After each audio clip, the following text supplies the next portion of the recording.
వచ్చేసి టాపిక్ ఏంటంటే టాస్కీలో chemicals house keeping టాస్కీ chemicals అనేవి సిరీస్ ఉంటుందండి. R1 R2 R3 R4 R5 అట్లా ఉంటుంది, సిరీస్ ఉంటుంది, అది మీకు తెలిసిందే. అలాగే దాని యొక్క రంగులు కూడా ఉంటుంది, కలర్ కోడింగ్ కూడా ఉంటుంది. కొందరు ఏంటంటే R1 అనేది సిరీస్ అనేది గుర్తుపెట్టుకుని దేనికి ఉపయోగించడం గుర్తుపెట్టుకుంటారు, దానిపై ఉన్నటువంటి లేబుల్ చూసే ఆధారంగా. కొంత రోజు వచ్చేసి హౌస్ కీపింగ్ టీమ్ కానీ ఎవరు కానీ కొంచెం వాళ్ళ యొక్క నాలెడ్జ్ అనేది తక్కువగా ఉంటుంది, వాళ్ళు సడన్గా గుర్తుపెట్టుకోలేరు. మ్యాక్సిమం గుర్తుపెట్టుకునేది అనేది కలర్ కోడింగ్, వాడి యొక్క రంగును చూసి మాత్రమే అది దేనికి యూజ్ చేస్తారు, ఎక్కడ ఉపయోగిస్తారు అనేది కానీ మాత్రం గుర్తుపెట్టుకుంటారు. సో అలాంటి వాళ్ళ కోసం, అలాగే ఈ హౌస్ కీపింగ్ డిపార్ట్మెంట్లో సూపర్వైజర్గా కానీ లేకపోతే హౌస్ కీపింగ్ జాబ్ చేయవలసిన వాళ్ళు కానీ కొత్తగా నేర్చుకునే వాళ్ళ కోసం చాలామంది అడిగారు యూట్యూబ్లో, సార్ మాకు కెమికల్స్ యొక్క కలర్లు మాకు చెప్పండి, ఏ కెమికల్ ఏ కలర్లో ఉంటుందని. సో దానికోసం నేను ఈ వీడియో చేస్తున్నాను ఇప్పుడండి. కాబట్టి ఈ టాస్క్ యొక్క కెమికల్ యొక్క కలర్ కోడింగ్ సిరీస్ అనేది ఇప్పుడు నేను చెప్పబోతున్నాను. ఈ కలర్ కోడింగ్ వల్ల యూజ్ ఏంటంటే తక్కువ నాలెడ్జ్ ఉన్న వాళ్ళకి కానీ లేకపోతే గుర్తు పట్టని వాళ్ళు కానీ లేకపోతే అలాంటి వారు ఎవరైనా ఉంటే వేగవంతంగా సులభతరంగా మనం ఈ కెమికల్ యొక్క రంగులు గుర్తుపెట్టుకొని మనం నేర్చుకోవచ్చు, తెలుసుకోవచ్చు. అందుచేతన మనం టాస్క్ కెమికల్ మనం చెప్పుకున్నాం, ఓకేనా. సో ఫస్ట్ ఆఫ్ ఆల్ వచ్చేసి R1 కెమికల్ అనేది, ఈ R1 కెమికల్ అనేది మనం ఏం చేసుకోవాలంటే ఫస్ట్ దాని యొక్క కలర్ ఏంటంటే ఆయిల్ కలర్ ఉంటుందండి, అంటే ఆరెంజ్గా ఆయిల్ రంగులు పెట్రోల్ రంగులో ఉంటుందన్నమాట, ఓకేనా. R1 ఏ కలర్ ఉన్నది, ఆరెంజ్ కలర్ ఆయిల్ రంగులో ఉంటుంది. సో నెక్స్ట్ వన్ వచ్చేసి R2 వచ్చేసి అంటే లైట్ ఆకుపచ్చ రంగులో ఉంటుంది, గ్రీన్. R2 ఏ కలర్లో ఉంటుంది, గ్రీన్ కలర్లో ఉంటుంది. సో నెక్స్ట్ వచ్చేసి R3 అండి. సో R3 వచ్చేసి లైట్ బ్లూ, అంటే సర్ప్ రంగులో ఉంటుంది. అంటే మన స్కై ఏ రంగులో ఉంటుందో మబ్బులు సర్ప్ కలర్లో ఉంటుంది కదా, ఆ రంగులో మాత్రమే R3 అనేది ఉంటుంది. సో నెక్స్ట్ వచ్చేసి R4 దేనికి యూజ్ చేస్తారు, వుడ్ పాలిష్. ఈ వుడ్ పాలిష్ యొక్క R4 అనే యొక్క రంగు అనేది తెలుపుగా ఉంటుంది, అర్థమవుతుందా. D7 కూడా తెలుపుగా ఉంటుంది, బట్ R4 అనేది తెలుపుగా ఉంటుంది, చిక్కగా ఉండదు అనమాట, కొంచెం పల్చగా ఉంటుంది, ఓకేనా. అంటే మిల్క్ యొక్క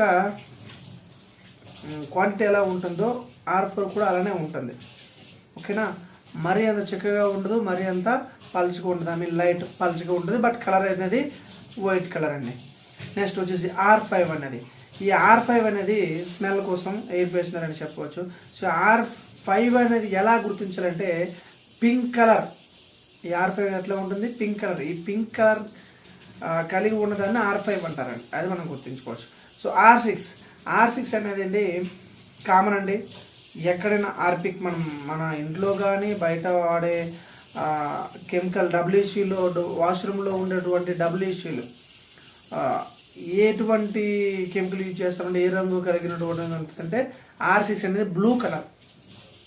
ఎక్కడ ఆర్పిక్ కానీ లేకపోతే R6 కానీ టాస్కిలో R6 కానీ కూడా బ్లూ కలర్ ఉంటుందండి. WC క్లీన్ చేసే కెమికల్ ఏ కలర్లో ఉంటుంది, బ్లూ కలర్లో ఉంటుంది. అంటే మన యొక్క పెన్ యొక్క ఇంక్ కలర్లో ఉంటుంది, చిక్కగా ఉంటుంది, ఓకేనా, చిక్కగా ఉంటుంది.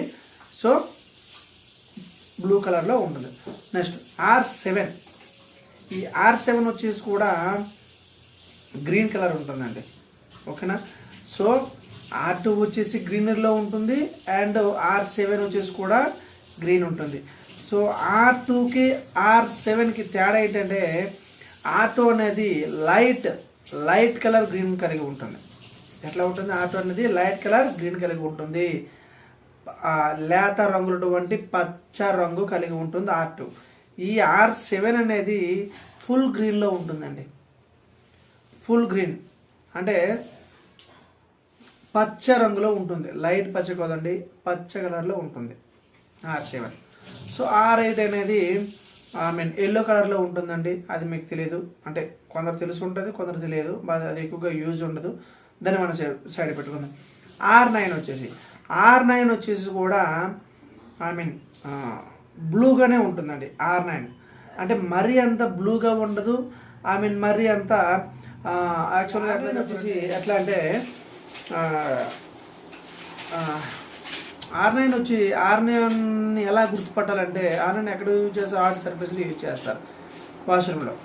అంటే ఈ R9 కలర్ అనేది ఎలా గుర్తుపట్టాలంటే మనకి యాక్చువల్గా వైలెట్ కలర్ ఇలా ఉంటుంది. నెక్స్ట్ లేకపోతే గుర్తించాలంటే సిరా రంగు, అంటే సిరా యూజ్ చేస్తారు కదండి, బ్లూగా అండ్ పింక్గా ఆ రెండు మిక్స్ చేసి ఎట్లా వస్తుంది, వైలెట్ టైప్లో ఉంటుంది.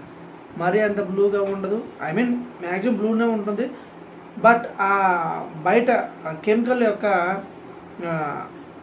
దానికి ఏముంటుంది ఆ కెమికల్ బయట తీసుకున్నట్లయితే అది వైలెట్ రంగులో ఉంటుంది. వైలెట్ అండ్ బ్లూ మిక్స్ అయ్యి కలిగే రంగులో ఉంటుంది. మ్యాక్సిమం బ్లూ రంగులో ఉంటుంది.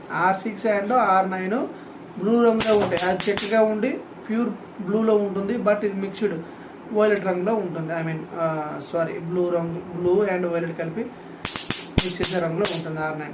ఓకే. R101 అనేది యాక్చువల్గా దేనికి ఉపయోగిస్తారు, కార్పెట్ షాంపింగ్కి ఉపయోగిస్తారు. ఈ R101 ఎలా తెలుసుకోవాలంటే సేమ్ మన శానిటైజర్ డబ్బా ఎట్లయితే ఉంటుందో సేమ్ R101 కూడా అలాగే ఉంటుంది. R1 యొక్క కెమికల్ రంగు ఎలా ఉంటుంది, సేమ్ నీళ్ళలానే ఉంటుంది. ఆ శానిటైజర్ లాగానే ఉంటుంది. కొంచెం ఎంతో చిన్న రకమైనటువంటి పసుపు, ఐ మీన్ 100%కి ఒక 5%, 10% ఆయిల్ మాత్రం వస్తుంది. మ్యాక్సిమం వైట్ కలరే R1. అండ్ R103 వచ్చేసి కూడా సేమ్ వైట్ కలరే. ఓకేనా. నెక్స్ట్ ఇంకొక కలర్ ఏం మిగిలిందంటే D7 అనేది స్టీల్ పాలిష్ ఉపయోగిస్తారండి. ఈ D7 కూడా ప్యూర్ వైట్ ఉంటుంది, మన మిల్క్ యొక్క రంగులో ఉంటుంది. R4 అండ్ D7 అనేది మిల్క్ రంగులో ఉంటుంది. D7 అనేది చాలా చిక్కగా ఉంటుంది. R4కి D7కి మధ్యన తేడా ఏంటంటే కలర్ ఒకటే, బట్ దాని యొక్క పరిమాణం, దాని యొక్క ద్రవం యొక్క క్వాంటిటీ అనేది D7 అనేది చాలా చిక్కగా ఉంటుంది, R4 అనేది పల్చగా ఉంటుంది. బట్ కలర్ అనేది వైట్ కలరే, తెల్ల రంగు కలిగి ఉంటుంది. ఇవ్వండి ఈ కలర్లు అనేవి మనం మైండ్లో ఉంచుకున్నట్లయితే మనం కెమికల్స్ అనేవి టాస్క్లో ఉన్న కెమికల్స్ అనేది వేగవంతంగా సులభతరంగా గుర్తుపెట్టుకొని మనం పని చేసుకోవచ్చు. ఓకేనా. ఇదండి టాస్క్ కెమికల్ యొక్క సిరీస్ రంగులు. ఓకేనా.